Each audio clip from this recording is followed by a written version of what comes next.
welcome back to another video. So in today's video I am going to be telling you 10 things that I wish I knew before I started my baking business, and they're just kind of some tips and tricks for you guys, and I'm going to be going into some detail on them as to my thoughts, and hopefully they can help you if you're thinking about starting a baking business, or if you've already started, and just some tips to help you be a little bit more successful. So I hope you enjoyed this video. If you haven't already, please hit that subscribe button and hit the bell if you want to be notified about all my baking videos. So I've recently changed over my channel to all baking because it was just becoming apparent that all my videos were baking related. So we have changed the channel. So if you have noticed, it is now Sweet Things by Amy, which is my business name. So if you want to find me on Instagram, on Facebook, that is the name that you can find me under. And if you haven't already, like this video, and let's get right into it. So I have my 10 things on my notes here. So we're going to go through them. I'm going to explain my thoughts on them and just go through any tips. So the first one we have is to be passionate about your job. I think this is so important. There are a lot of businesses popping up this year, especially with COVID. So people are at home, they're starting new business ideas, they want to know whether it's going to work out. So there are lots of people trying new things. So if you're not passionate about your job, then it is going to become a chore. It might not feel like it in the beginning, but eventually it will become a chore. I went through maybe like a week of this. I think everyone does, where you're sort of second guessing it. You're thinking, is this going to be the right choice for me? Because it is quite a big decision, especially like for me, I quit my job and it was like a full-time, well-paid accounting job, and I quit that to do this, and I was so worried that it wasn't going to be the right decision. But now, 6 months on, I definitely know that it was the right decision because I am so happy. I get to spend more time on YouTube and making this more like useful for you guys. So yeah, I am really happy that I did it. But being passionate about something is so important. I find that you end up trying new things in your free time. You want to learn a lot more about your business if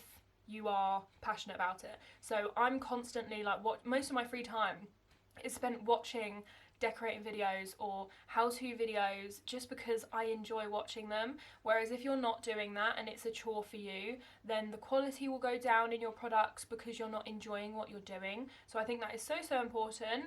So that is number one. But in terms of this, I spoke about this previously in a different video, but that's why I always say practice before you start your business. Whilst you're in a different job, practice baking loads, and then once you think, okay, I'm good at this, I definitely enjoy it, then you can start a business with it, because you don't want to just start from scratch and realise you don't like it. So the next one is word of mouth reviews, and basically how important they are.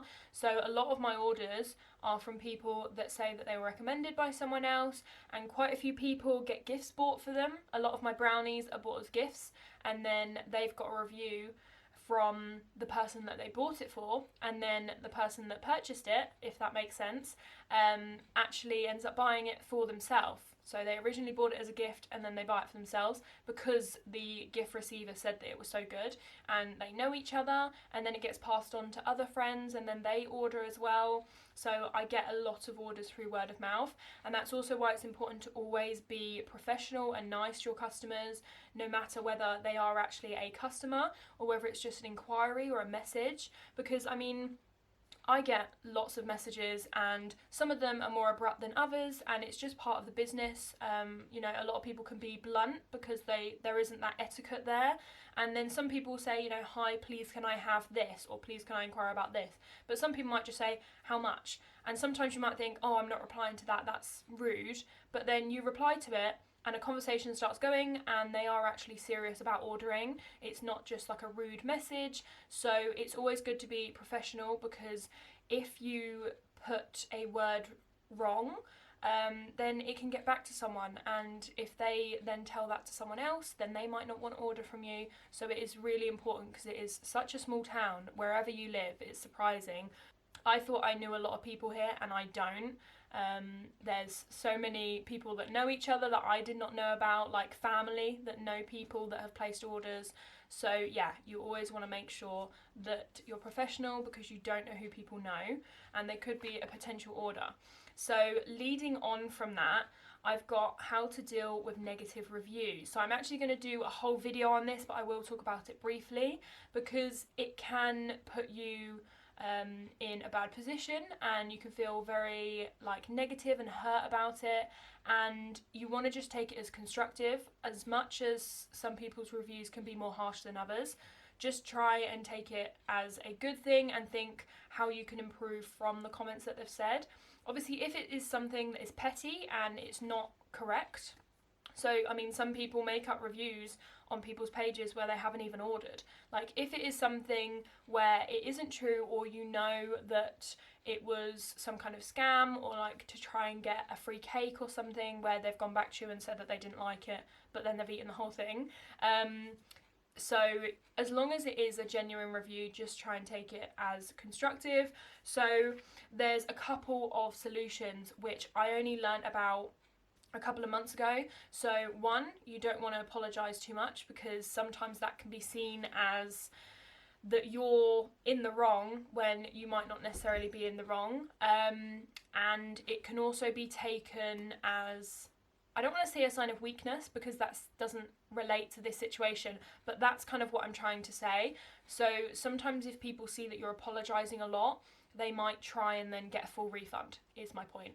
So you want to acknowledge the situation and sort of say, I'm sorry about this, but don't go into too much detail about that, and just try and rectify the situation. So the solutions that I've got that you can offer is a refund. This might be a full refund depending on what the situation is, or it might be a partial refund. Then there is also a discount for future reference. So it means that you're not losing any money at the moment, but you will give a discount in the future.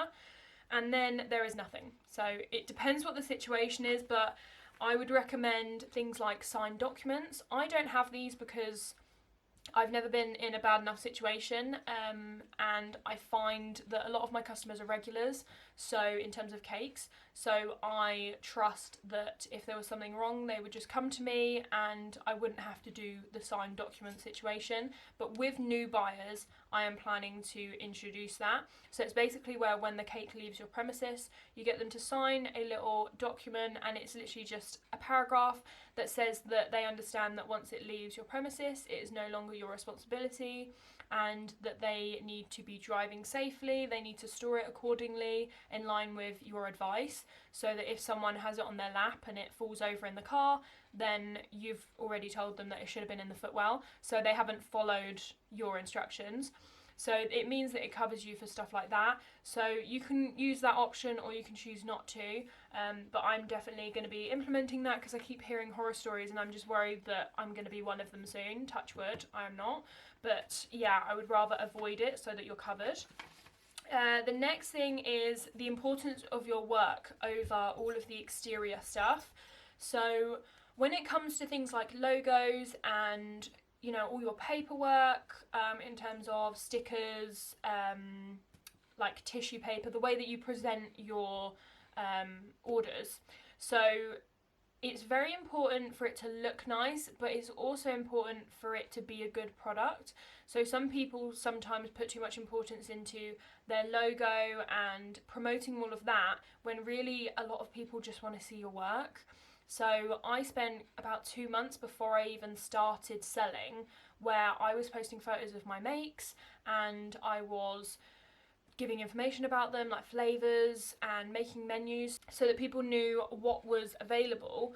And in the end I ended up getting quite a lot of traction because you're posting lots of photos about what you're doing, and it's surprising that people will then be intrigued, so they see the photos of your work, and if it looks nice then they want to know if it tastes nice, so then they will then place an order. But you don't want to necessarily worry too much about stickers and things like that. I have all of that stuff, but I made sure that I got plenty of photos, got plenty of practice in before I worried about that.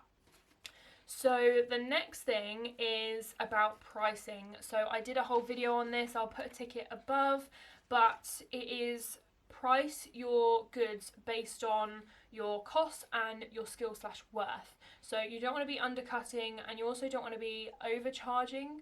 So you want to look at your local area, you want to work out the cost of your ingredients, so how much you're spending, and then you also want to give yourself an hourly rate because you are technically an employee of your own business. So you should be getting some kind of hourly rate.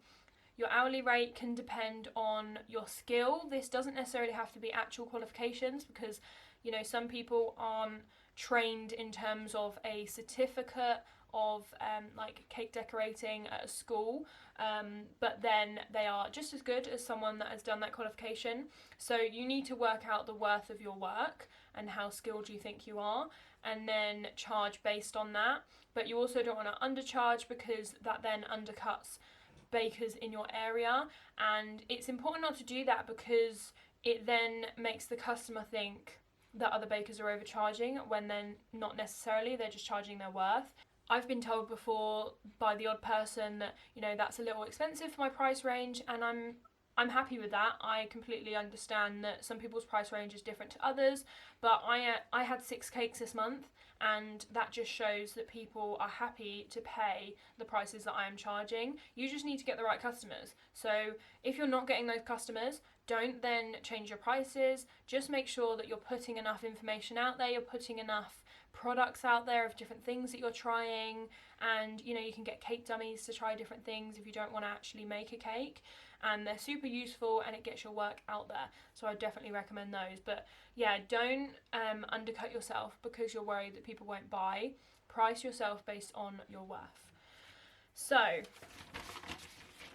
the next thing that I've got is to make sure you have space. So I kind of didn't do this, and luckily my parents were nice enough to not say anything or not tell me to stop. But basically you need to consider your living situation and whether you have the space to be running a business from your kitchen.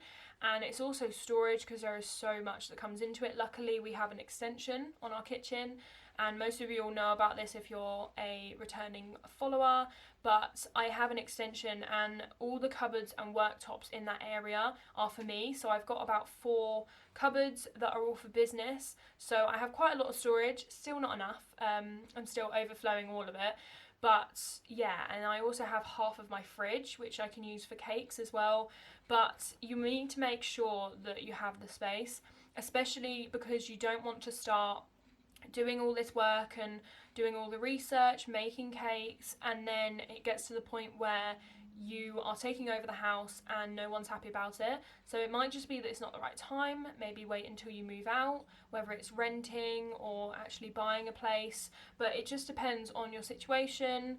If you do live alone, then you might be lucky enough that you've got, you know, a lot of space to work with. But if you do live with your parents, I'd recommend asking. I didn't, but like I say, luckily they didn't mind. My dad did say quite a few months back, he said that he didn't expect it to actually go anywhere. He thought that I was making all these cakes and, you know, it was going to be a new fad of something to do, and then he realised how much work I actually put into it. And when I got my hygiene rating was, I think, when my parents were the most impressed I had ever seen them, because I got 5 stars and they were like, wow, okay, this is going somewhere, like. And this month has been especially busy, so yeah, I think they're quite impressed with where it's going, and I think they don't mind because it is kind of worth it, and I am tidy, and you know, I'm considerate of everyone else, and like if people are cooking dinner, I will like allow them to use the oven. I'm not going to just take over like that. But yeah, you definitely need to consider that because it's surprising how much space you need. I did a market and I took up not only the extension but the whole main kitchen with just brownie trays and just everything, because there was like 300 items, so it was just all over the kitchen. So if you're doing things like that, again, you need to consider other people because they might not be happy with it. The next thing is to be organised. This is so important. If you're not an organised person, then you might want to get organised, because it is surprising how much paperwork you need and just how much comes into it, how much prep for each sale. So things like having an order log so you don't forget anything. I have a spreadsheet order log and I also have a book. Let me just turn over so no one's names are on it. But I have a order book like this, so it's just got all the details, and then it's got collection, price, dates, all of that. And I have a paper log so that I can cross them off, and then the order log on my computer on the spreadsheet is just an indefinite log, because this book, once it's done, I'll probably throw it away, whereas the spreadsheet log, it is going to be there forever. I'm just writing every single order and purchase on there. It's also got my Etsy sales on there, so it's more so that when I get to the end of the tax year, I can submit all those because they are sales. I would say put reminders for getting back to people. If you're familiar with Instagram, I have a system where I have my general and I have the personal. So whichever one is first, I think it is personal. I put all of my open orders in there, or people that I need to get back to. And then in general, I put either finished orders where I've delivered it, or queries that are done and like they haven't got back to me, or I haven't got back to them and like we've finished the conversation. So then it's a way of knowing what's open and what isn't. You can also put reminders on Etsy. I have a little system where I add a note to the order, and then I say post on so and so date, or posted and ask for a review, or whatever it is. So I have a system like that where I add notes to orders, things like that. It's just an easy way of keeping track of everything. In terms of paperwork, if you've watched my paperwork video, you'll know I have a whole folder on paperwork. Again, I'll put a ticket up here, and I like to print everything off. I have a spreadsheet for literally everything, but I think it's super useful to print it off, just because then you have a paper copy in front of you that is like tangible, you can see it, and you can also write notes on it. So I think it's good to print off all your paperwork, just because then it's right in front of you. Also, if anything happens to the spreadsheet, at least you have a form of copy, even if it's not necessarily up to date. The spreadsheets is another pointer, making your own spreadsheets, or I actually do a spreadsheet pack on Etsy, which I will link down below. But I think spreadsheets are really useful because you can have a log of everything. You can have formulas in there to work out costing of products. So I have a costing spreadsheet where I can calculate the cost of the ingredients for each batch item that I'm making. So that's really useful. I also have like postcodes in there for my Etsy orders. So I just have a list of addresses. So it's useful in terms of that. In terms of actual items, rather than like organising paperwork and like businessy stuff, I would say that you want to organise your kitchen space. So you want to have set areas for set things. I have everything in sections, so I have like one drawer for all of my stuff that contains nuts or like may contain, and then I have another drawer for all my nut-free things, so chocolate, sprinkles, and then I have a cupboard for bulk items, so when I'm buying large bags of icing sugar, like 3 kg, and then I've also got a 20 kg bag of flour in there, just because it doesn't fit anywhere else, so it's nice to have all your bulk items in one drawer. And then I have another drawer which is for bowls and like spatulas, any like extra ones, because I do have a pot on top of the worktop as well.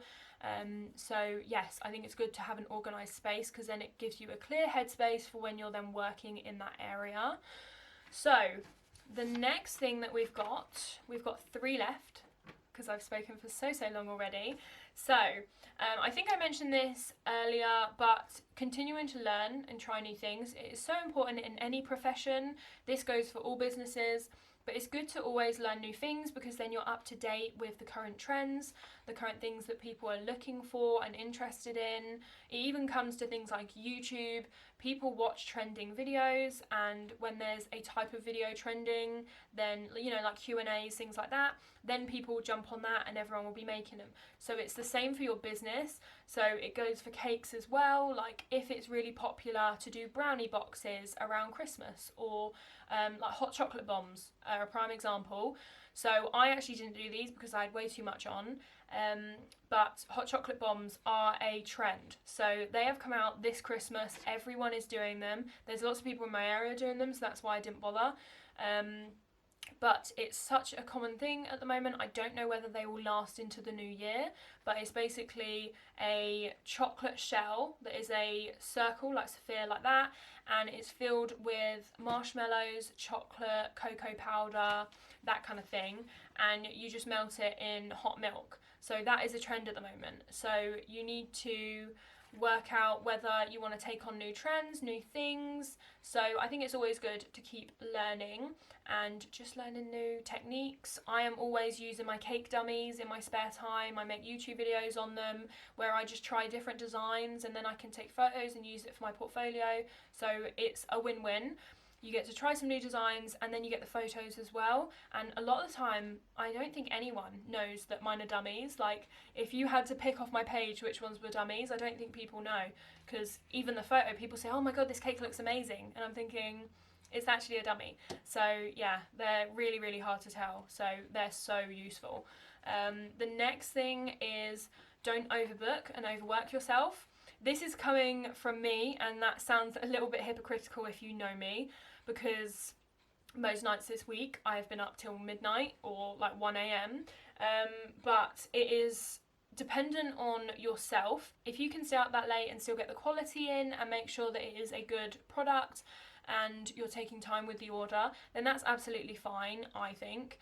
But you don't want to be overbooking to the point where the quality goes down and people are moaning that the order isn't up to scratch. So as long as you can do 10 cakes a week and do a load of brownies as well, then that's absolutely fine. But if you can't, because maybe your timings are slightly longer than someone else's and it takes you longer to make something, then you don't want to be sacrificing the quality of someone's order, especially when they're paying a fair price. If you're undercharging them, again, I will go into this in another video, but if you're undercharging, sometimes you get in that headspace where you think they're only paying me £30 for this cake, so it doesn't matter whether it's not as good a quality. Whereas if they're getting, like, if I make someone a cake and it's between 50 and 60, I make it look good no matter what. So there isn't that thought in the back of my mind where I'm thinking, oh, they've only paid me a tenner, so I don't want to make it look good. So you want to make sure that, again, with your pricing, you end up putting more effort in because you are being paid a fair wage, you're happy with your wage, you're not undercharging, and you're also not working for nothing, and they're going to be happy because the quality is going to be good. So just make sure that you don't overbook, because then the quality can go down. But like I say, I don't really have any free time. I do YouTube and I bake, and that is pretty much it. So I like spending all of my time doing my business and building it, whereas some people want free time. If you have a partner, you're going to want to spend time with them. So luckily I can just spend all my time doing this. So it just depends on your situation. And the last thing is there is no such thing as competition.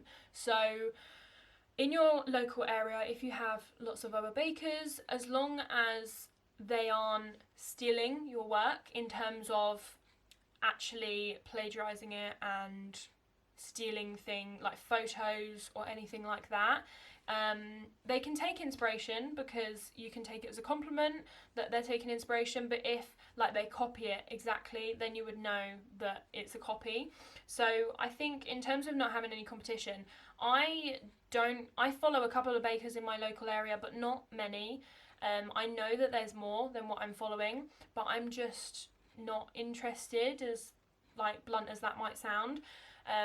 I follow the ones that I want to follow, like if I like their stuff, and then I like their photos and stuff, so they know that I'm in the local area as well, and they might like my stuff. Like, it's just people supporting other people, and it helps you out, because if there will be a time where you need to cancel an order last minute, especially with the current situation, luckily I haven't had to yet, but there's people having to cancel from COVID scares. So it's good to have friends in the same business, because then you can go to them and they might be able to take the order from your hands and actually fulfill it when you would have had to just cancel it last minute altogether. So it can work in your favour, and also you can go to them for advice. I'm in quite a few Facebook groups where people vent about situations, or they ask for pricing help or just recipe help and anything like that. And people are so helpful in there, and it is so nice to have this like sense of community. But yeah, I think as long as people aren't completely copying a design and claiming it as their own, I think it's quite important to give credit where it's due. If you get a photo sent to you and you honestly don't know where it's from, because Pinterest is very popular for just people typing in what they want and just screenshotting a photo of it, and you're expected to credit someone even though you couldn't know who it was. But if you take it from like Instagram and you know whose cake that is that you've taken inspiration from, then try and tag them so that they aren't feeling like you're trying to steal their idea. I always tag people saying like inspiration from this person, if I know. If you don't know, then unfortunately you can't really do much about that. Someone might tell you who the cake was based on. But yeah, I think it's just try and give credit where it's due. And obviously don't completely steal people's like photos or anything. I mean, I've seen a few accounts that do that. But yes, try and be creative, create your own work, because that will set you out from the crowd, being unique and creating your own designs. A lot of my designs now is where customers actually send me my own cakes, which is quite nice, because when they're sending you your own cakes, you know that your cake is the inspiration and then you're recreating that rather than someone else's cake being the inspiration. So it's actually quite satisfying. So I hope you enjoyed this video. That is everything, and I hope you found it helpful. Those are my 10 tips for things that I wish I knew before I started my business, and I wish someone had told me a little bit earlier, because they are so important. And I hope this helps you. If you did find this helpful, please let me know in the comments down below, and just comment to let me know if you have your own baking business or any business at all, because I just love hearing people's stories. I get so many messages about people saying that they've started this business or they're thinking about it, and I'm just nosy. I like hearing about it. So yeah, please let me know down below. If you haven't already, please like and subscribe, and I will see you in the next video. Bye!